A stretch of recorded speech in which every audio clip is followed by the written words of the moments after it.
Watercolor painting is not about controlling every detail. It is about learning how to cooperate with water, pigment, light, and time. When you paint a summer Italian courtyard like this one, your main goal is not to copy reality, but to capture the atmosphere, the warmth of the sun, the quiet air, the softness of colors, and the feeling of stillness. Before you start painting, always take a moment to observe. Notice where the light is coming from. In this scene, the sunlight hits the yellow building, making it glow softly. The shadows are warm, not cold. This is important, because watercolor works best when shadows are transparent and alive, not heavy or dark. Begin with a light pencil sketch. Keep it simple. Indicate only the main shapes, the building on the right, the table and 2 chairs in the center, the flowers, and the water on the left. Avoid details at this stage. A clean, open sketch gives watercolor space to breathe. When you start painting, always work from light to dark. Watercolor cannot be erased, so preserve the white of the paper. The light areas, sunlit walls, reflections on water, highlights on flowers, should be left untouched or painted very lightly. For the first wash, use diluted paint and plenty of water. This is where you establish the mood.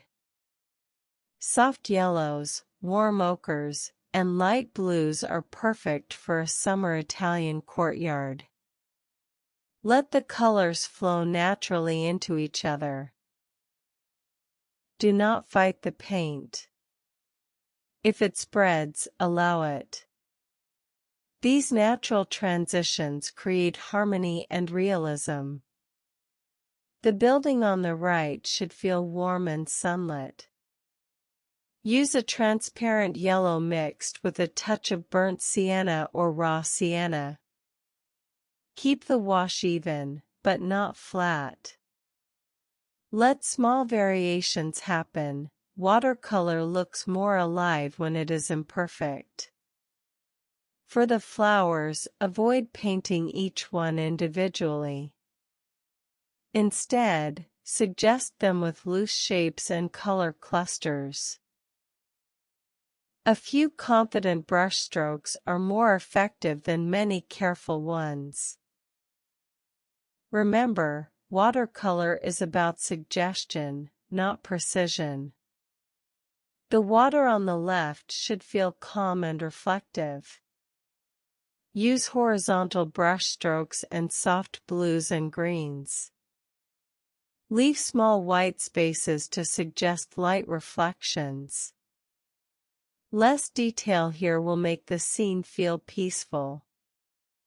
As the first layer dries, resist the urge to add details too early. Watercolor rewards patience. Let the paper dry completely before adding darker values. This prevents muddy colors and keeps your painting fresh. In the second layer, begin to define forms. Add gentle shadows under the table and chairs. These shadows anchor objects to the ground. Use a warm shadow color, often a mix of blue and brown works better than pure gray. Details should be added selectively. Focus on the focal point, which in this scene is the table and chairs in the center. Sharpen edges here slightly, while keeping the background softer. This contrast guides the viewer's eye naturally. Edges are extremely important in watercolor. Hard edges attract attention, soft edges create distance. Use this principle consciously. Buildings farther away should have softer edges, while foreground elements can be a bit more defined. Do not overwork the painting. One of the most common watercolor mistakes is adding too many layers. If you feel unsure, stop for a moment. Often the painting already says enough. Watercolor is as much about what you leave out as what you put in. Silence, air, and light are part of the composition. Let the painting breathe. Finally, step back and look at the overall feeling. Does it feel warm? Does it feel like a quiet summer moment in Italy? If the answer is yes, then the painting is successful, even if it is not perfect. Watercolor teaches us to trust the process, to accept unpredictability, and to enjoy the flow. Every painting is a conversation between you and the water. Listen carefully, and it will guide you. As you continue painting, pay attention to color temperature. In a summer courtyard, even the shadows are warm. Avoid using cold, heavy blues for shadows.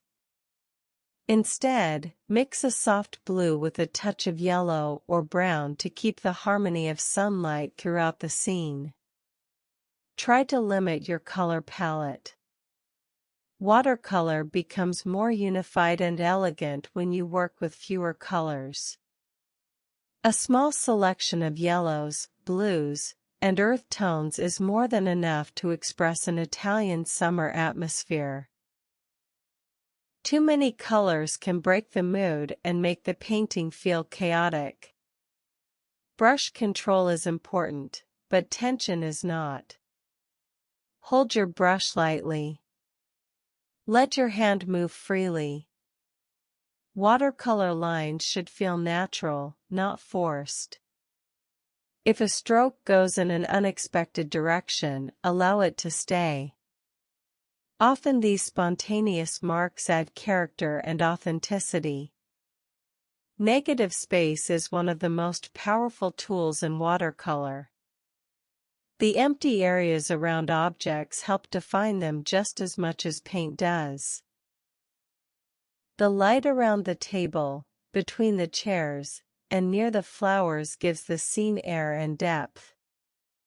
Do not feel the need to fill every space. When adding final accents, use them sparingly. A darker line here, a slightly stronger shadow there, small touches can bring the painting together. Stop before it feels finished rather than after. This is where many watercolor paintings lose their freshness. Most importantly, enjoy the process. Watercolor is not about perfection or control. It is about presence, observation, and trust. Each painting captures a moment not only on paper, but inside you. Let this Italian courtyard remain light, warm, and alive, just like the day that inspired it.